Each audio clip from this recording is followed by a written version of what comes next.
नमस्कार,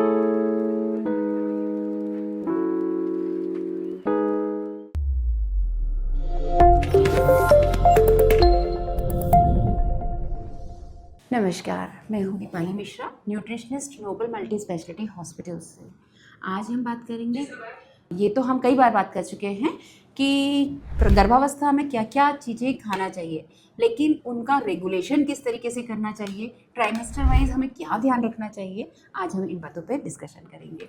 तो सबसे पहले तो फर्स्ट ट्राइमेस्टर जब हमारा आता है, नया नया हमारा बॉडी में चेंजेस आ रहे होते हैं, तो हमें बहुत ज़्यादा डाइट के लिए फोकस्ड होने की ज़रूरत नहीं है। 300 हम अगर कैलोरी बढ़ाते हैं वो सफिशिएंट होता है हमारी बॉडी के लिए। उस टाइम पीरियड पे हमारी बॉडी में बेबी बहुत टिनी होता है, राई के दाने बराबर करीब उसका साइज़ होता है, धीरे धीरे वो ग्रोथ कर रहा होता है और हमारा बॉडी में बहुत ज़्यादा फ्लक्चुएशन चल रहा होता है हार्मोन का। तो उस टाइम पे हमारा खाने पीने पे हमारा ध्यान नहीं रहता है या हमारी इच्छा नहीं होती है, वोमिटिंग सेंसेशन या घबराहट या नोशिया, इस तरीके की प्रॉब्लम्स अक्सर बनी रहती है। तो उस टाइम पीरियड पे ये नहीं है कि ये चीज़ हमारे लिए बहुत ज़्यादा इम्पॉर्टेंट है तो हमें यही खाना है, या ये बहुत न्यूट्रिशियस होता है, कई लोगों का बहुत ज़्यादा फोर्सफुल होता है कि नहीं दूध आपको पीना ही है, 2 गिलास दूध से कई बार एसिडिटी होती है तो हमें नहीं डाइजेस्ट होता है।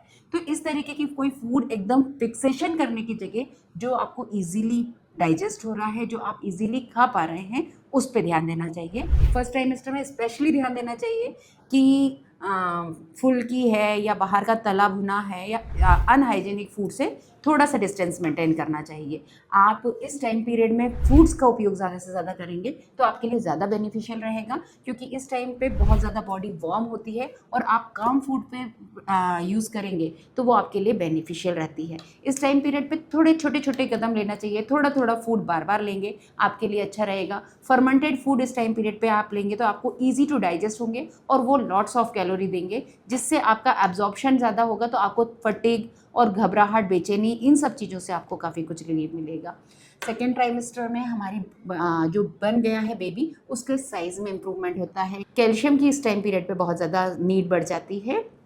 तब हमें अब इस कंडीशन में यदि आप दूध नहीं डाइजेस्ट कर पा रहे हैं तो दही का उपयोग है, योगर्ट का उपयोग है, दाल है, हरी पत्तेदार सब्जियों का उपयोग है। इन टाइम पीरियड पे इनका उपयोग बढ़ा देना चाहिए। हरी ट्राइमेस्टर में या आपकी प्रेगनेंसी स्टार्ट हो तो लगभग 1 गिलास जूस और 1 गिलास सूप, इनकी फ्रीक्वेंसी डेली ही रखनी चाहिए, क्योंकि 100 ml भी अगर आप सूप लेते हैं तो आपको विटामिन मिनरल्स सारे मिल जाते हैं। सेकेंड ट्राइमेस्टर में स्पेशली ध्यान रखना चाहिए कि आप कोई भी ऐसी चीज़ ना लें, पपीता है, अनानास है, इस तरीके की फ्रूट्स ना लें, क्योंकि इनके जो एंजाइमेटिक इफ़ेक्ट होते हैं ये अबॉर्शन को ट्रिगर करते हैं। इसलिए पपाया है और स्पेशली पका हुआ पपाया तो टोटली अवॉइड कीजिएगा।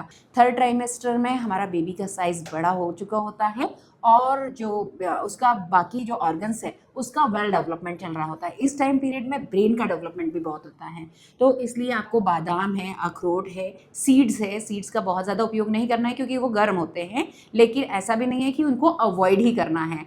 आपकी रिक्वायरमेंट के अकॉर्डिंग हाफ टी स्पून से 1.5 मतलब 1.5 चम्मच पर डे एक सीड्स ले सकते हैं। बादाम, अखरोट का उपयोग बहुत अच्छे से करना चाहिए। इस टाइम पीरियड पे छिलके वाली दालों का भरपूर उपयोग करना चाहिए।